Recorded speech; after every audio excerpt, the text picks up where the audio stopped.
Welcome back. This is Daybreak and thank you for staying with us. And this is the State of the Nation. The hashtag on X is Citizen Daybreak. The SMS code is 22422 at Citizen TV Kenya and at Ayub Abdikadir. Charles Owino is from the National Communications Center. Good morning, Charles. Good morning to you. Lovely having you here on the broadcast. Always a pleasure. Ahmed Hashi is governance commentator. Good morning. Good morning, Abdikadir, Ayub. I'm glad to be here as well. The senator from Migori County, Eddie Okech, also joins us here on the broadcast this morning. Good morning. Good morning, Ayub. Lovely having your company here on the broadcast. Senator Dan Manzo will be with us shortly here on the broadcast on the State of the Nation. First, beginning with you, Ahmed. What's the state of the nation? They have muddied the waters of this country so that it may look deep. You know, when you're young and you muddy the waters, the water looks deep, but it's not deep, it's very shallow, it's here at the top. And the state of the nation is that the social democratic forces that I belong to have moved to the right. The representatives of that social democratic party, which I was one of the founders, were sitting right next to me here on the left. The chief has decided to form a come we stay with the government. You mean the ODM party? Yes, the ODM party.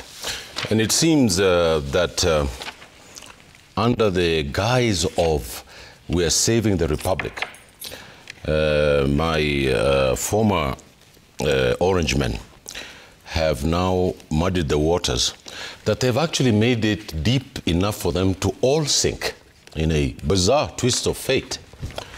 I put it to you, Mr. Ayub, that the president doesn't know what he's doing. President doesn't know what he should do. President's only agenda today is having an election. He's on the campaign trail. But I don't know what he's going to tell the people of this country, because in the last 2 years, there's nothing to write home about the economy. Everybody, this is not under dispute, this shouldn't be a debate. The economy is that we're in the worst recession since independence. No matter how they try to cook the books, the amount of money in the economy is very little. You know, Mr. Ayub, if you want to know the gross domestic product, what you do is you go and get a basket, you go to a supermarket, you go and buy maybe 20 or 25 pieces of goods, and then you go to the other shop, so you have 4 or 5 baskets, and then you look at the total and you do an average, and that's how you figure out how the GNP of the country is. And I think if you go to the place where I think Kenyans are ashamed of, in Kibra, you can you know that even the old man, if he goes to Kibra today, he'll be booed. In his home turf of Luo land, and I'm sure the senator here on the left will also tell you, there is great murmur about where things are going, because it's affecting them as people of Kenya. It's not affecting them as a clan, it's not affecting them as a tribe. If you look at healthcare, they arrested a nurse who went to protest. She was not a nurse, she was a patient. I mean a patient. For yes. And you can show that the lack of empathy without the people of this country, where they would have handled it completely different. The SHA is a failure. The university issue, as we have all known, is in the junkyard. But there is something called the zeitgeist, which is the spirit of our nation, apart from the material conditions of our society, is that our spirit is in the graveyard. Kenyans are very unhappy with the government. So what's the recourse in your view then? Well, you know, I don't believe in going to State House and lynching the president. Mr. Odinga, whom the Gen Zs would have installed as president, made the most fatal mistake of his life, because he didn't have strategists like me at that time. He had the new ones like Mr. Okech, who misadvised him on what to do. But nonetheless, I put it to you that the force in this country today is the Gen Z. All right. And those are the fellows who are going to vote. The politicians are putting the tribal containers, you know, together. They think that that old story is going to win an election in this country. That's absolutely false. We have come to what in French is called the fin de siècle. which means an end of a cycle. So the end of the cycle is that people are sick and tired of being sick and tired. So the state of the nation, as I put it to you, we are in a morass. And may God help this country. Senator, is that the right assessment in your view as an elected leader from the county of Migori? First of all, good morning. Good morning, all our viewers. It's never easy to wake up in the morning and not be grateful in a country like ours, and in a place where God has given us, health. That's most people sometimes don't even get a chance to say thank you because they're in hospital. So I want to say good morning to all Kenyans who have had the energy to watch us this morning. I can assure you that what my brother Ashi, who is a very intelligible man in matters governance, has spoken about, he has got hits and misses. Okay. In his submissions. And I'll start with the misses, because it's very important that Ashi sometimes maybe can even tell us that on June 25th and the days that come after June 25th last year, where was he? Was he in the streets? Was he somewhere on TV watching CNN or watching local news? Was he somewhere working normally or abnormally? To the extent that what happened on June 25th of last year and how we ended the year, whether the country looks the same for him. I find the country looking very differently. As a young person in June last year, I did not see a possibility of this country sticking together. I did not see a possibility of this country being stable and being able to think about a country that would not be like Sudan or not be like Congo or not be like any other country that is knowing war. And the country was at a point whereby this history that is now condemning ODM without relief, this is what we call condemnation without relief, classically, is that we were faced as a country with two options. Either to ensure that the movement that was there to get Ruto out of power and the regime out of power does exactly so, or to stabilize the nation and figure out a path that is more viable. Which is the movement that you're talking about, which was hell-bent on removing the president from power? The Gen Z cultivated movement in combination with the spirit of Azimio. Because you can remember that Gen Z was not the movement that started the issues complaining about incompetence that was there in government then. In 2023, I spent my entire half of 2023 on the streets that were more lethal than Azimio, whereby the good friend of Dan Maanzo, called Rigathi Gachagua, literally shot at us a number of times. You haven't even said good morning to him. That's a good welcome. This is coffee, you know. And tear gas with big tear gas canisters and shot at our vehicles when we were championing for proper competence in government. Okay? So it was the spirit of the country. It was a movement that is talking about that, assesses how the country was, very dissatisfied with what was going on. And I think that is still there, right? When the country has moved to the point that I feel like, yes, there are a lot of challenges in government, which if I were to assess classically, I would say that the biggest problem that we have in the country today is the issue that the government hasn't figured out how to stabilize our security infrastructure, because security is a precondition for proper governance and proper economic activities in the country. And number two, the government hasn't been able to stabilize the essence of the private sector to be able to do business and to be able to do trade in a way that can then give opportunity to young people. But to the extent that the country is a little bit more hopeful in terms of the unity and in terms of the peace that has come in the backdrop of what happened last year, I think that we are moving on better. Okay. And Charles, your assessment on the state of the nation? I am lucky that I sit at the National Communication Center, where we deposit and advise on a few matters and look at how the economy of the country is doing. You know, when you're carrying out research or you are making a comparison, at least there must be grounds for your comparison. Senator Okech was looking at Kenya as at June last year, that was 2024. I usually look at Kenya when we are talking about this current government as at June 2022. When you talk about economy, and I've said this severally, you must look at our status, the status of Kenyan economy as at June 2022. That was just 2 months before elections, and that was 3 months before President Ruto took over power. Basically, when people campaign with manifestos, people campaign with... the Kenya Kwanza government had its agenda on what it wanted to do, and it had 5 pillars that it campaigned on, and that was agriculture, health, the digital superhighway, housing, and the SMEs. That is purely what they campaigned on. And you remember, as much as many Kenyans want now to say, it's just UNGA. What is UNGA? But one of our major areas of campaign, as at 2022 June, was UNGA, where government was struggling even to subsidize the price of UNGA.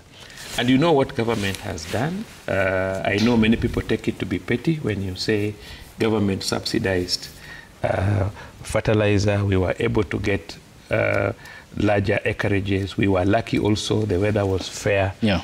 And the production has been good. So our basic food here is kaunga, what Ugandans call kaunga, ugali. That is what we eat most. And you find that this has done fairly well. Even when you go to the coffee sector, you go to the tea sector, though we had a bit of a hitch on tea, the production was high, but we have had a lot of tea in the port of Mombasa, which had not been exported because of the international market. And I think government has been working hard to work with partners so that the tea can be taken. But we produced a lot of tea, we've produced a lot of coffee. Government is doing a lot to do with issues of hides and skins. I believe you come from the northern region, unless you are born locally here. But he's referring to me. Yes. Ahmed Haji. Go ahead. That was one area of their campaign, which they have done very well. The government promised to do about 100,000 kilometers of digital superhighway, meaning that we are trying to improve on our connectivity. The world has gone digital in many ways. Even the health he's talking about, the issue of the health sector. But we need the digital connectivity across the country in order for that process to be done well. The issues of housing, you've just seen the Minister for Housing, Alice, Waziri Alice, talking about the number of houses that have been built. Yeah. Around Mkuru, I think very soon they are going to, we are going to have a number of Kenyans who are living in the slums getting into those houses. And the digital superhighway is very important because even those who are in parliament, we are supposed to be having about 1,450 digital hubs in all wards. And I think MPs have gotten money for doing the 290 digital hubs. So if you look at the general campaign agenda for Kenya Kwanza, I think the president is on the right track. Just the other day, Kenyans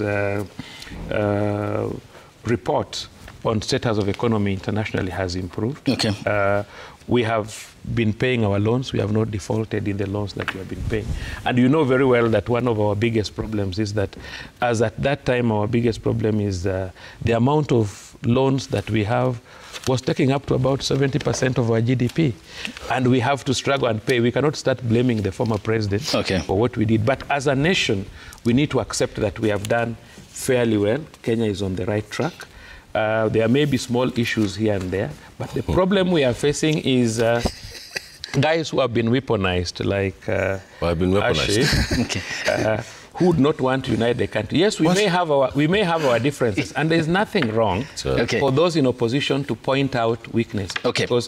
So Charles, you have pointed out largely a synopsis of the plan by the Kenya Kwanza, talking about housing, agriculture, health. Of course, I'll be holding you to account on many fronts. Let's first begin with the housing aspects. And according to data by the Kenya National Bureau of Statistics, it pointed out that currently the centralized platform for the housing program, Boma Yangu, as we had seen, reported approximately 300,000 registered members. However, only 10% of these members are active savers. And therefore, doesn't this then raise the question, if the majority of people are aware of the housing program, why are so few willing to register or save for the program? I would want to say that sometimes the information that we sell out is very important. When issues like housing programs come in, it's important that people are exposed to the importance of having these houses. But you see, when we criticize 100%, then you tend to make a number of people who are potential buyers or who are potential savers find themselves in a situation that they are in doubt. So you're from the communication center. How then do you communicate? Because this is a scientific data from the Kenya National Bureau of Statistics, which ought to be forming the policy direction, informing the policy direction by the state. Then how then do you communicate that messaging to get it right? Because so few Kenyans are at the moment on that program, for example, and they are unwilling to register or save. Then how do you then counter that misinformation that you have talked about? We may not say that they are unwilling. You know very well that majority of Kenyans who buy or purchase, majority of us are civil servants. Yeah. And you've known the problem that we have had in the past, where out of payment of loans and many other things, you find that it's very heavy on many people's pay slips. And the government is struggling to try their level best to ensure that the economy is stabilized. Because when people are still struggling with the economy, you don't expect many people to purchase. So as the economy improves, I hope we are going to have to see more people purchasing this house. Okay, so economy, we talk about bread, butter, everything that Kenyans put on the table. Senator Manzo, good morning. Good morning. Well, there was a very good morning to you on the part of your fellow colleagues representing the delegation from Migori. Happy New Year. Happy New Year to you. It's almost the end of the month. Love having you here. I haven't seen it, that's why I'm saying. and he apparently pointed you as one of the cheerleaders in chief for Rigathi Gachagua. How true is that? No, first of all, it's not factual, and this is a problem with Kenya Kwanza. A lot of lies. Unpack them. You know when we got attacked those days, when he tried to demonstrate, and I was in the first demonstration, and as we approached Serena, we were met with bullets. The person who was in full command of the country was William Ruto. So it is William Ruto who gave instructions for us to be fired. And it was, a very bad way of doing it, because the law requires any person managing riots to first give a declaration, a proclamation, and give people about 15 minutes to disperse and indicate reasons as to why that assembly is unlawful or a stand chaotic. That never happened. A lot of people have died all the way up to today. And I think this has been the biggest abuse of human rights in the country, including the abductions. Charles here has been in the police. And I've had an opportunity to engage the police as an advocate in this country. There is nothing the police takes seriously as murder, abduction, robbery. Anybody with a gun or even handcuffs, the police moves very fast. They may be slow in other things, but when it comes to security of the people, there is nothing, the police spares to counter that. So I'm very surprised currently when the police, even IPOA, says that we are not concerned about this, we don't know these people. If you look at the case of Gaido, the senior journalist, when he was attacked, he even fled to a police station. And to his surprise, those fellows who were abducting him communicated quickly with the officers who were there. And the officers were forcing him into a Probox, which is not even a GK car. So it is somewhere on Langata Road when they communicated, we have arrested the wrong guy though. We were looking for the one of Thika. They abandoned him in the streets. So you can see the police aided, kidnappers, and we have presented that evidence in court. In fact, today is a very great day because Justice Muita, after he was taken round in circles, be requested by very tough lawyers to break the constitution, he said no. The IG must report to him today. We are going to court at 11. I hope the IG will show up because there are a lot of lies being peddled around, and we will be there to ask the IG on this very serious matter of security. A lot of young people have been found dead, and others picked. Like in the case of water, somebody drops a dead body in a hospital, or somebody who is dying, and then they say, I'm a good Samaritan, I've just assisted, and they leave the person there. And then it is upon others to identify who that person. We suspect these are some of the missing people, and quite a number of, close to 100 people have been missing. On the issue of housing, that is the biggest lie ever told. We'll talk about specifics here, because, yes. Ahmed, I give you this, because Senator mentions and points out a very fundamental issue of human rights. Because if you look at the catalogue of human rights violations that began under the Kenyatta Ruto and Ruto Rigathi and now Ruto Kindiki, certainly they point to one trajectory, and that is the consistency and perpetuity within which they have been happening. I mean, how can this be addressed? Because isn't it a grave concern that Kenya is no longer a safe haven for its citizens and foreigners? I was shocked by the statements of the DP, I think day before yesterday. When they were loading a political party by Mr. Omalo, I believe. On Monday? On Monday, yeah. The former deputy president? The former deputy president. I was really shocked because his whistleblowing, even though there's a line in Shakespeare that says, hell hath no fury like a woman scorned, the whistleblowing is grounds for impeaching the president through the National Assembly. Because there's high crimes and misdemeanors in impeaching the president. And I think what they were talking about was misdemeanors and allegedly high crimes, because when you start saying that there's a couple of Indians inside the State House for 5 hours and the rest of the government is locked outside, I mean, that's a shocking allegation against the honor of the president. That's number one. Number two, I think that what the president is doing is that he's now way past being an autocrat.